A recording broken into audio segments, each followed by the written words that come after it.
Hello everyone, welcome for this session. So we have finished the lesson heat.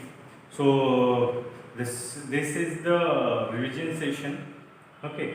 So in this session we are going to revise the topic thoroughly. Okay. Whatever we have missed in this topic, so you will have another revision session on that. I got some phones from few students that they were a little bit confused in a sea breeze and land breeze. Okay, in that point, and the precautions what we should take while using the clinical thermometer. Okay, ये दो point में कुछ students को दिक्कत है, sea breeze land breeze और precautions should be taken while measuring the clinical thermometer. Okay, so ये दो पॉइंट के साथ साथ मैं पूरा लेसन भी रिवीजन करूँगा. अगर आपको कुछ डाउट्स है तो आप भी मुझे फ़ोन पे कांटेक्ट कर और मैसेज कर बोल सकते हैं. मैं उसके ऊपर आपको, अगर बहुत ज़्यादा सबको डाउट्स है तो किसी एक को डाउट है तो प्लीज़ आप वही वीडियो फिर से एक दो बार देखिए, मैं इसको एक्सप्लेन करूँगा. अगर मेजॉरिटी है, किसी मेजॉरिटी का डाउट है कोई, तो मैं इसको सॉल्व करूँगा. So let's begin this session with this lesson heat. So, in this chapter, we have learned a very essential energy source for us. Okay. Now I'm saying this is the essential energy source for us. Why have I used that? Sun is the ultimate source of energy. How the sun is the ultimate source of energy? Because whatever the energy this is flowing in the living creature present on the earth, that is from the sun. Sun is not ultimate source of energy for only the earth or the people who are living on the earth, but it is for our solar system, whatever the planets are there in our solar system. Okay, whatever this energy is stored in it, that is all because of the sun. Okay, so the heat, how it is flowed from sun to us. Okay, so reason behind that, I told you that whenever there is a process of photosynthesis, because there is only one living creatures who can prepare the food. Those are the plants. So plants are called producers. They produce the food. Okay. So whenever they produce the food, there is a process of photosynthesis. Okay, and the major constituent or the major part of that photosynthesis is the sunlight. Okay. When there is a process of photosynthesis, the plants absorb the sunlight. Okay, sunlight means what? Actually, they are talking about heat. And what is meant by heat? Heat is a type of energy. What they are consuming the heat of the sun. Okay, and with the help of that heat of the sun, they are preparing their own food. Okay, means that heat energy is transferred into the food. The food that is prepared by the plant, they utilize it. They will not utilize all the food. A very little amount of that food they will utilize, and remaining they store in the different parts of the plant. And that stored food is eaten by the herbivores, stored in their body. Herbivores are eaten by carnivores. That energy is transferred. So this energy is transferring from one form to another. Okay. So somewhere we can consider that whatever the heat present in our atmosphere, it is also because of the sun. So the heat energy, whatever we are using, that is the source of that heat energy is the sun. Okay. So heat energy. Okay, this word is energy is very important. Why it is very important? Because this energy neither be created nor be destroyed. No one can create this energy, no one can destroy. Remember this point. No one can create energy, no one can destroy energy. No one, nobody. What we can do?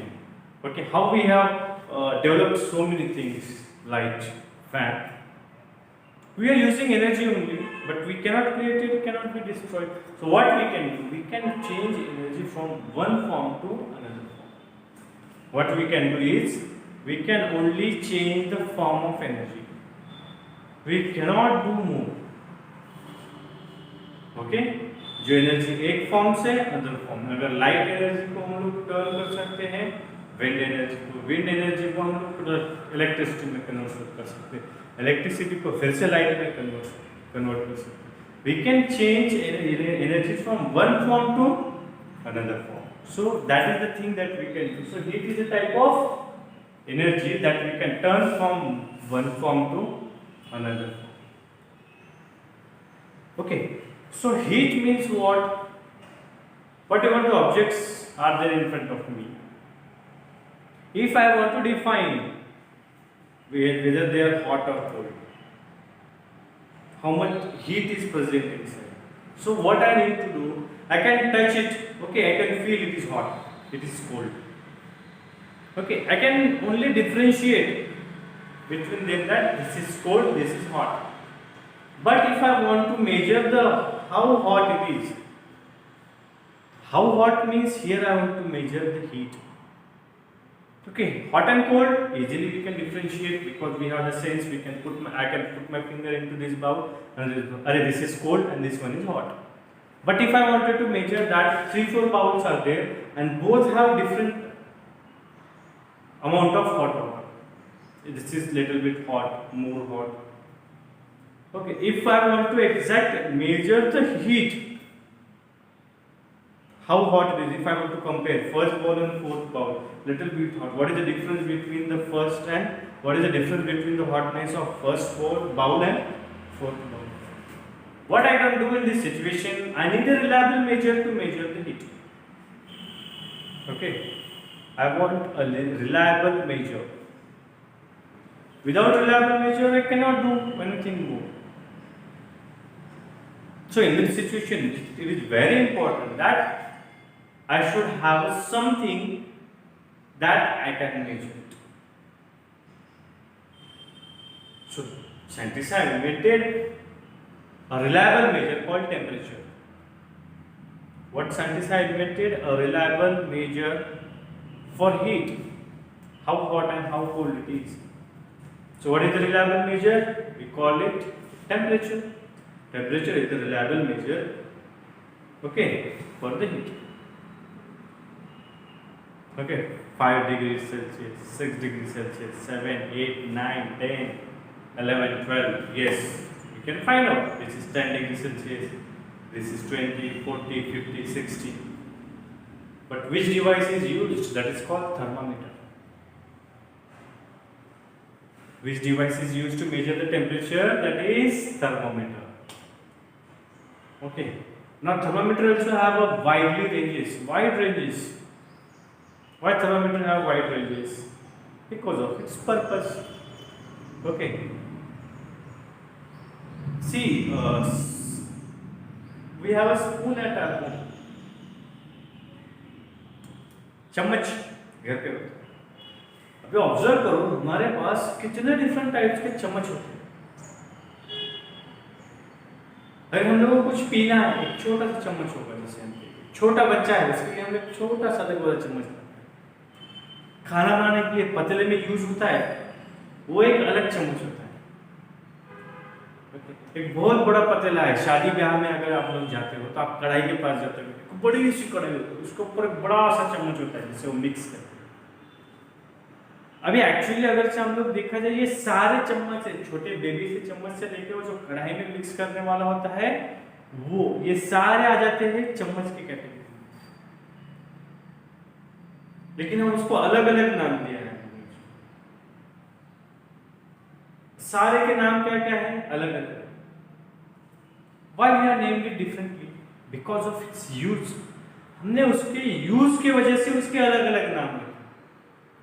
जिससे हम लोग soup पीते हैं, छोटा बच्चा कुछ पीता हुआ चम्मच हो गया है ना. पतीले के यूज करने वाले का उसका कुछ अलग नाम है. शादी ब्याह में उसको जो यूज करते हैं कढ़ाई को, वो एक अलग नाम दिया है. Why we have named it? Because of the different uses. इतनी वाइड रेंज है चम्मच में. एक छोटा सा वो भी चम्मच की कैटेगरी में होता है, बड़ी शादी ब्याह में यूज होने वाले कढ़ाई में भी वो भी चम्मच ही यूज होता है. तो उसको जिस तरीके से हमने अलग अलग यूज के लिए नाम दिया, तो सेम थर्मामीटर भी according to its use thermometer को अलग अलग कैटेगरी में डिवाइड किया गया. ओके, अभी जहाँ पे सिर्फ और सिर्फ बॉडी टेम्परेचर मेजर करना होता है, जहाँ पे सिर्फ और सिर्फ बॉडी टेम्परेचर मेजर करना होता है, वहाँ पे हम लोगों ने उसको क्लिनिकल थर्मामीटर नाम।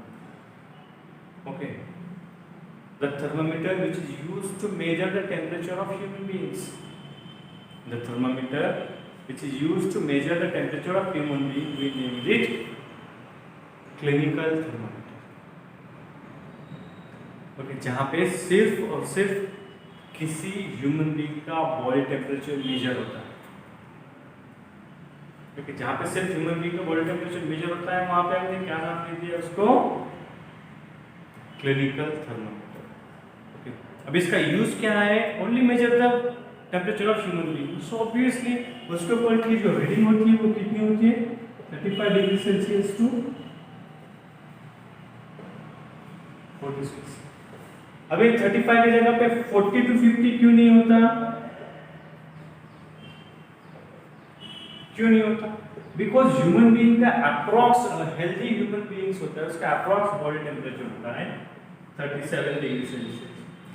हाईएस्ट भी चला जाए तो होता है 40 degree Celsius, 41 degree Celsius highest. Okay, इसके ऊपर फिर राम नाम सत्य। तो जब हमारा बॉडी टेम्परेचर इन दोनों के बीच में होता है 37 टू 40, तो हम लोगों को 41 टू 50, 40 टू 50 की जरूरत है क्या? इसकी जरूरत नहीं है। हमको क्या चाहिए, 35 टू 42। ओके, 37 से मैक्सिमम अगर टेम्परेचर कम हुआ 36 तक जाएगा, अप्रॉक्स 36 तक या 35 पॉइंट समथिंग। अगर किसी में बीमारी 35 के नीचे भी नहीं जाता, 42 के ऊपर भी नहीं जाता, तो हम लोगों को ये चाहिए। तो हम लोग हमारे थर्मामीटर ये वाला थर्मामीटर यूज करेंगे जिसके ऊपर range 40 degree to 50 degree Celsius है। We use the thing according to our use, हम लोग हमारे जरूरत के हिसाब से चीजें यूज करते हैं। What do we use? Whatever the things we are using according to our need। हम लोगों को क्या जरूरत है? अगर मुझे कार चाहिए, मैं घर पे टेम्पो ला कर रखूंगा क्या? नहीं, मेरे घर पे कार की जरूरत है और मैं टेम्पो ला कर, बड़ा वो ट्रैक्स होता है ना, नियर अबाउट 40-30 सीटर जिसमें 30 लोग बैठ सकते हैं। मेरे घर पे सिर्फ 4 ही लोग हैं, मैं 30 सीटर लाऊंगा, तो बड़ा ट्रैक्स होता है नहीं लाऊंगा। जरूरत 4 की है, मैक्सिमम मेरे 2 मेंबर और बढ़ेंगे, 6 लोग होंगे, तो मैं एक एसयूवी लूंगा, मैं उतनी बड़ी गाड़ी लूंगा। ओके, जैसे हम लोगों को क्या, हम हमारे जरूरत के हिसाब से चीजें यूज करते हैं। इसी तरीके से body temperature 35 to 42 degree Celsius का ही चाहिए हम लोगों को, बाकी चीजों की जरूरत नहीं चाहिए। ओके, सो क्लिनिकल थर्मामीटर इसीलिए वहां पे 35 टू 42 डिग्री सेल्सियस के मेजर्स होते हैं, क्योंकि जो चीज हम लोगों को जितने अमाउंट में चाहिए उतने ही हम लोग क्या करते हैं, यूज करते हैं। ओके, सो अभी नेक्स्ट देखेंगे हम लोग how to handle the thermometer. अब ये सबसे ज्यादा इंपॉर्टेंट है। जैसे जब मैंने लेसन एक्सप्लेन किया था तब मैंने आपको बताया था कि उसमें एक सब्सटेंस यूज होता है जिसको हम लोग मर्क्यूरी बोलते हैं। Okay, mercury reacts rapidly to the temperature, mercury temperature को बहुत क्विकली रिस्पॉन्ड करता है। ओके, सो यही वजह है मर्क्यूरी को थर्मामीटर में यूज करना। क्यों? क्योंकि अगर थोड़ा सा भी टेम्परेचर ऊपर नीचे हो गया तो मर्क्यूरी इसको रिएक्ट करता है उस टेम्परेचर, इसलिए उसको थर्मामीटर में यूज किया गया है। उसका जो मेन रीजन है यूज करने का वो वही है। ओके, और उसका जो डिसएडवांटेजेस है वो क्या है, mercury is a toxic substance, वो एक जहरीला पदार्थ है ह्यूमन बीइंग्स के लिए, इसीलिए साइंटिस्ट सबसे ज्यादा अपोज में थे मर्क्यूरी यूज, बट उनको कोई चांस भी नहीं था, दूसरा कोई ऑप्शन भी नहीं था कि अरे मर्क्यूरी यूज नहीं करेंगे तो करेंगे क्या, क्योंकि मर्क्यूरी के इतना तो टेम्परेचर को कोई भी रिएक्ट नहीं करता, तो उनके पास कोई ऑप्शन है, तो मजबूरन उनको यूज करना पड़ा। अभी नहीं यूज करते, now everywhere there the digital thermometer, अभी तो सेंसर वाले आ गए। जब से कोरोना आ गया, वो एक कुछ तो डिवाइस होता है लेजर टेक्नोलॉजी, उससे वो फटाक से टेम्परेचर मेजर कर देते हैं। ओके, मैं उस वक्त की बात कर रहा हूँ जब थर्मोमीटर यूज करना स्टार्ट हो गया। ग्लास यूज करते थे ऑब्वियसली, क्योंकि वो ट्रांसपेरेंट मटेरियल है और हम लोगों को उसकी प्रॉपरली रीडिंग दिखनी चाहिए। ओके, सो जब भी थर्मोमीटर यूज करते थे वो ये ज़्यादा केयरफुली यूज होते, क्योंकि it is made up of glass and easily it can be break. Okay, और ब्रेक होने के बाद में जब मर्क्यूरी बाहर आता है तो उसको डिस्पोज करना बहुत ही डिफिकल्ट है। तो टॉक्सिक सब्सटेंस से उसको डिस्पोज करने के लिए बहुत ज़्यादा एफर्ट्स लेना पड़ता है। तो इसीलिए क्या होता था कि उसको यूज करना साइंटिस्ट अवॉइड करते थे, तो उसको अल्टरनेटिव फाइंड आउट कर लिया, जिसको डिजिटल थर्मोमीटर जो अभी नाउअडेज हम लोग यूज करते हैं। ओके, अब थर्मोमीटर को यूज कैसा कर रहे हैं, what precautions should we take while using the thermometer. Thermometer use करते हुए कौन कौन से प्रिकॉशंस हम लोगों को लेना होगा। सो हम लोगों को कौन से प्रिकॉशंस लेना होगा, हम लोगों को सबसे पहले ये प्रिकॉशंस लेना होगा, before and after use of thermometer disinfect it. उसके ऊपर क्या यूज कर रहे हैं हम लोगों को, डिसइंफेक्टेंट्स। अभी क्या यूज कर रहे हैं हम लोग, सैनिटाइजर। डिसइंफेक्टेंट से क्योंकि जर्म्स से उसको मारते हैं हमारे को, जर्म्स को हम लोगों को। Okay, so before and after use, okay, use करने से पहले और यूज करने के बाद उसको डिसइंफेक्टाइज करना बहुत जरूरी है। क्यों जरूरी है, क्योंकि अगर मैंने किसी पेशेंट को यूज कर लिया, ऑब्वियसली उसके जर्म्स इसको स्टिक हो गए, और सेम अगर से मैंने दूसरे पेशेंट को यूज कर लिया, so it will turn the mode of transfer, वो डिसीज ट्रांसफर होने का खतरा हो सकता है। इसलिए जब भी हम लोग यूज कर रहे हैं उसके बिफोर और आफ्टर यूज हम लोगों को उसको क्या करना चाहिए, अच्छी तरीके से डिसइंफेक्ट करना चाहिए। Nextly, whenever we are holding, जहाँ पे मर्क्यूरी है वो साइड हम लोग को होल्ड नहीं करना है, उसके अपोजिट वाला होल्ड करना है। क्यों, क्योंकि मर्क्यूरी वाला साइड अगर हम लोग होल्ड करेंगे तो उसके टेम्परेचर के साथ साथ हमारे बॉडी के टेम्परेचर को भी वो क्या करेगा, मर्क्यूरी रिएक्ट करेगा और हम लोगों को एक्यूरेट टेम्परेचर मेंटेन नहीं कर सकते। Okay, that's why we should hold it the opposite side. Nextly, whenever we are taking the measurement we should use और hold it according to eye line. So हमारे आई लाइन में इसको क्या करना है, हम लोगों को होल्ड करना है। Got it? सो इसको हमारे आई लाइन में होल्ड करना है। So that precautions we need to take. Nextly, it is made up of glass, and mercury is a poisonous substance or poisonous element.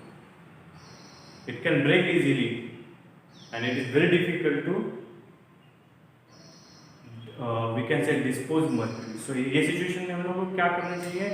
We should handle mercury clinical thermometer very carefully. Disinfect करना है सबसे पहले, ध्यान रखो, सबसे पहले क्या करना है, डिसइंफेक्ट करना ही, before use and after use कर दिया। उसके बाद हम लोगों को क्या करना है, हम लोगों को उसके बाद में उसके अपोजिट साइड, जहाँ पे मर्क्यूरी का बल्ब होता है उसके अपोजिट साइड में हम लोगों को यूज करना है, जिसका मतलब उसका मर्क्यूरी पे कोई भी इफेक्ट नहीं हो सकता। सेकेंडली, उसके एक्यूरेट मेजर्स के लिए हम लोग उसको आईलाइन में होल्ड करना है। फोर्थ वन, हम लोग जब भी उसको यूज कर रहे हैं केयरफुली यूज करना है, क्योंकि मर्क्यूरी पॉइजनस सब्सटेंस है और very difficult to dispose, so उसको हम लोग केयरफुली यूज करना है। So these are the few measures that we should take while using the we can say clinical thermometer. Okay, so I hope अभी हम लोगों को बाकी और भी टॉपिक्स लेने थे, but I will take remaining revision in next video. Okay, I hope you understood all these points, whatever I have explained thoroughly.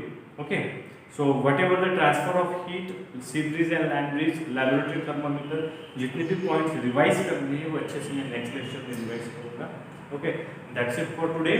Thank you and have a nice day.